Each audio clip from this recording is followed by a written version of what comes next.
ಬಿಜಾಪುರದಾಗ ನಾ ಏನು ಪಾನಿಪುರಿ ಅಂಗಡಿ ಓಪನ್ ಮಾಡಿನಲ್ಲ ಇವತ್ತಂತೂ ಬರೋಬ್ಬರಿ ಮಧ್ಯಾಹ್ನ 1 ಸಂಡೆ ಅಂದ್ರೆ ಫುಲ್ ಇದ್ದೀರಿ. ಹಂಗೆ ಪಟ ಅಂತ ಬ್ರಷ್ ಮುಖ ತೊಳ್ಕೊಂಡು ಊಟ ಮಾಡಕಂತ ಹೊಂಟ್ವಿ. ಆಮೇಲೆ ತಿಳಿದಾಗ ಬಂತು ಅಲ್ಲೇ ರೈಸ್ ತಂದ್ರಾಯ್ತು ಅಂತ. ಅದಕ್ಕೆ ಶಿಸ್ತ್ ರೈಸ್ ತಂದು ಮಸ್ತ್ ಸಪಸಟ್ ಮಾಡ್ದೆ. ನಿನ್ನೆ ನೈಟ ನೆನೆ ಇಟ್ಟಿರೋ ಬಟ್ಟಿನ ಒಗಿಲಕಂತ ಕುಂತೆ. ಕಷ್ಟಪಟ್ಟು ಎಲ್ಲ ಒಗದಾಕಿ ನಾನು ಸ್ವಲ್ಪ ರೆಡಿ ಆದೆ ಇವತ್ತು ಜಾತ್ರೆಗೆ ಹೋಗ್ಬೇಕು ಅಂತ. ಚೀನಾದ ಜಾಸೂಸ ಫೋನ್ ನೋಡಿದ್ರೆ ಸಾಕು ಹೆಂಗ್ ಡೊಕ್ಕೋತಾನ.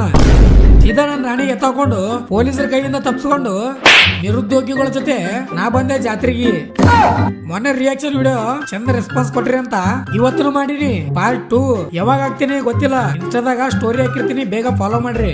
ಬಿಜಾಪುರದಾಗಿದ್ರು ಫಸ್ಟ್ ಟೈಮ್ ಗುಡಿ ಒಳಗ್ ಬಂದಿನಿ. ಒಳಗಂತೂ ಫುಲ್ಲು ಜನಜಾತ್ರೆ.